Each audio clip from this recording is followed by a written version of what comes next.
শহর থেকে গ্রামে আসার জন্য একটাই মাত্র রাস্তা ছিল, আর সেই রাস্তাটাও ছিল একটা গভীর জঙ্গলে ঘেরা। আর সেই গভীর জঙ্গলের মধ্যে থাকতো অনেক হিংস্র জন্তু। আর সেই হিংস্র জন্তু সমস্ত মানুষদের খেয়েও নিত।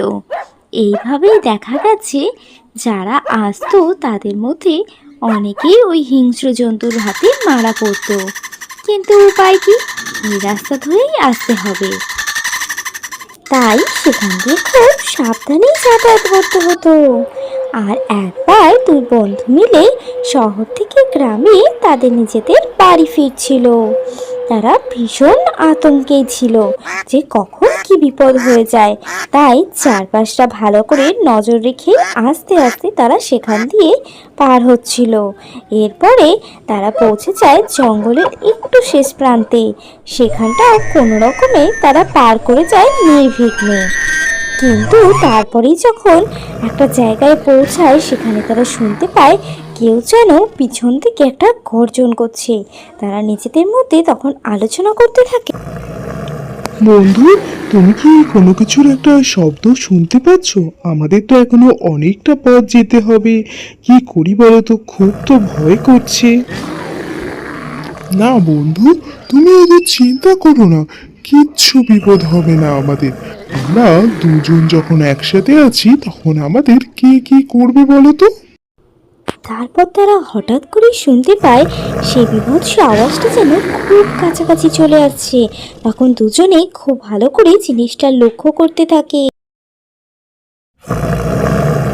সত্যি সত্যি জঙ্গলের ভিতর থেকে একটা ভাল্লুক তাদের দিকে ধীরে ধীরে এগিয়ে আসছিল। বন্ধু দেখো, তোমাকে বলছিলাম না কিসে যেন একটা শব্দ আসছে? ওই দেখো, একটা ভালুক আমাদের দিকে এগিয়ে আসছে। কিছু একটা উপায় বলো বন্ধু।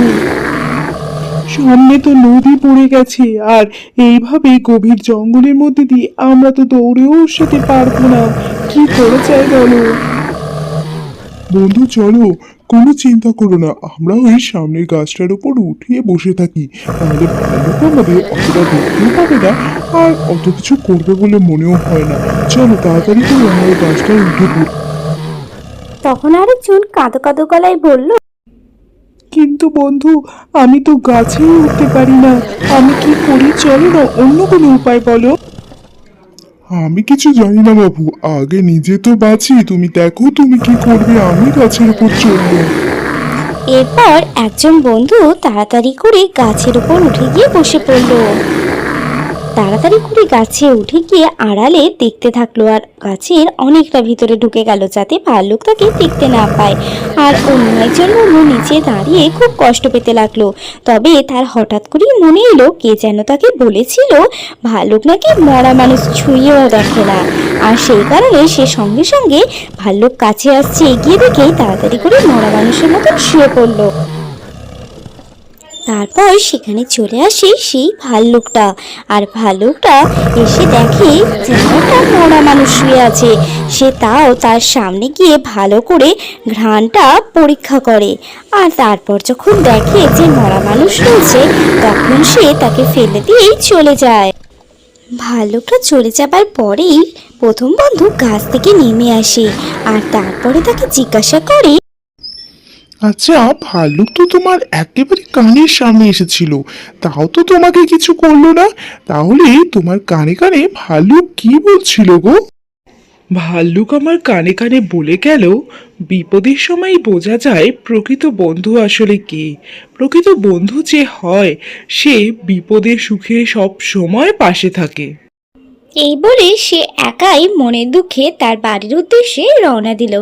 তাহলে ছোট্ট বন্ধুরা, আমার গল্প তোমাদের কেমন লাগছে তোমরা কিন্তু অবশ্যই জানিও। আর তার সাথে লাইক শেয়ার কমেন্ট করতে ভুলো না। আর চ্যানেলটা সাবস্ক্রাইব করে দিয়ে যেও। টাটা।